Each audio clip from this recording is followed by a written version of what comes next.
안녕하세요. 오늘은 야생의 사고 마지막 장 제9장의 역사와 변증법에 대해서 살펴보겠습니다. 역사가 시간 속에서 우리를 멀리하든가 아니면 우리의 사고 속에서 역사와 멀어지면 멀어질수록 역사는 내면화될 수 없고 이해될 수 없습니다. 역사의 이해 가능성이란 진실이 아닌 임시로 내면화되었을 뿐입니다. 그러나 인간은 이 임시의 내면성에서 해방될 수 있다든가 해방되어야 한다고 주장하는 것은 아닙니다. 그것은 인간의 능력 밖의 일이며 그와 같은 임시적인 내면성을 경험하는 자신의 모습을 바라보는 것이 현명한 방법입니다. 동시에 자기가 이렇듯 완전하고 힘차게 살고 있는 것이 실제로는 신화로서 후세인들에게나 수년 후에 자신에게도 그러할 것인데 또 천년 후에는 그 신화의 모습이 사라지리라는 것도 충분히 알아야 할 것입니다. 인류학자들은 역사를 존중하지만 특권적 가치를 부여하지는 않습니다. 인류학자에게 역사학은 인류학과 상호 보완적 관계에 있습니다. 한쪽은 다양한 인간 사회를 시간 속에 전개하며 다른 쪽은 공간에서 전개합니다. 그 차이는 흔히 생각하는 것만큼 그렇게 크지는 않습니다. 역사가는 소멸해버린 사회의 모습을 그것들이 존재했던 그때그때를 현재로서 그대로 복원하고자 합니다. 그에 비해 인류학자는 현재의 사회가 지금의 모습으로 되기까지 걸어온 역사적 각 단계를 재구성하는 데 최선을 다합니다. 역사적 인식에 특권적 위치를 부여하다 보면 우리는 사실이라는 관념의 이중적 이율배반이 숨어 있다는 것을 강조하지 않을 수 없습니다. 즉 가정하건대 사실이란 실제로 일어난 것입니다. 그러나 무슨 일이 일어났다고 말할 때 일어난 장소는 어디인가? 어떤 혁명, 어떤 전쟁의 에피소드 하나하나는 대량의 심리적, 개인적인 움직임으로 분해됩니다. 그리고 이와 같은 심리적 움직임은 각각 무의식적인 생리적 변화를 반영하고 있으며 또 그 변화는 뇌, 호르몬, 신경현상으로 분해됩니다. 그러므로 사실이라는 것은 분명히 정해진 것이 아니라는 점에서 다른 사실과 다를 바가 없습니다.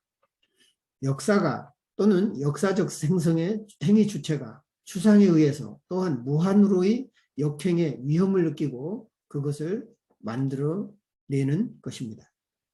사실의 구성에 대해서 말할 수 있는 것은 그대로 사실의 선택에도 해당됩니다. 마찬가지 관점에서 볼 때 선택하여 분리하고 재단합니다. 진실로 전체적인 역사라면 인간을 혼돈에 빠뜨릴 것이기 때문입니다. 공간의 곳곳에 수많은 개인이 숨어 있으며 그 한 사람 한 사람이 서로 다른 방법으로 역사의 생성을 전체화하고 있습니다. 이들 중 어느 누구에게나 순간순간은 풍부한 생리적, 심리적 사건을 포함하고 있으며 그것은 그 개인의 전체와 작용 가운데서 큰 역할을 합니다. 세계사라고 일컫는 건 역시 몇 개의 지역사의 병렬에 지나지 않습니다. 그 중엔 속이 꽉 찬 것보다 구멍 뚫린 곳이 더 많습니다. 협력자를 증원하고 연구를 강화한다면 좀 더 나은 결과를 얻을 수 있다고 믿는 것은 허망한 일입니다.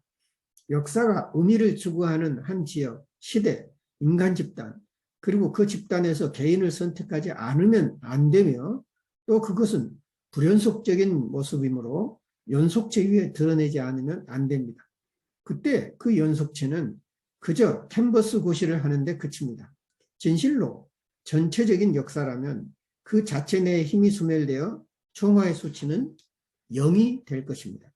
역사를 가능하게 하는 것은 일어난 사건의 하위 집합이 어떤 일정 시기에 일군의 인간들에게 거의 같은 의의를 가진다는 것입니다.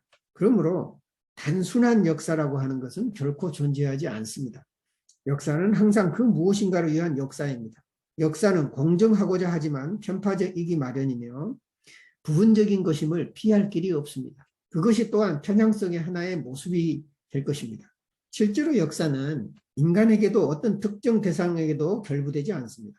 역사의 본질은 그 방법에 있습니다. 그리고 인간적 구조이든 비인간적 구조이든 구조 요소의 목록을 만들 때에 이 방법이 불가결하다는 것은 경험에 의해 분명해진 사실입니다. 이해 가능성 연구의 목적지가 역사라고 하는 것은 당치하는 것이며 역사야말로 모든 이해 가능성 탐구의 출발점입니다. 역사학은 어디로나 통합니다. 단 그로부터 탈출한다는 조건 하에 가능합니다. 역사학은 보증인 역할에 대한 필요에서 다른 분야에도 그 손길을 뻗치지만 역사적 인식이 아무리 가치가 높아도 절대적 특권으로 다른 여러 인식 형태와 대립되어서는 안 될 것입니다. 앞서 기술한 것처럼 역사인식은 이미 야생의 사고 속에 깊이 뿌리내리고 있습니다. 그러므로 그곳에서 왜 열매가 맺지 않은가를 알 수 있을 것 같습니다. 야생의 사고의 특성은 그 비시간성에 있습니다.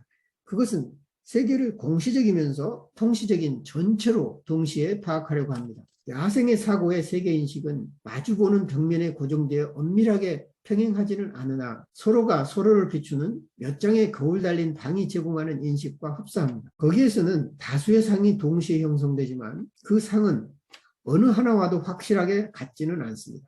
그러므로 상 하나하나는 장치가 아닌 가구의 부분적 인식에 지나지 않으나 그것이 모인 전체는 몇 개의 불변의 속성을 갖게 되며 진리를 표현합니다. 야생의 사고는 세계도를 써서 자기의 지식을 깊게 합니다. 이와 같은 사고가 정신적 구조물을 만들고 그것이 세계를 닮으면 닮을수록 세계에 대한 이해는 쉬워집니다. 이러한 의미에서 야생의 사고를 유추적 사고로 정의할 수 있습니다.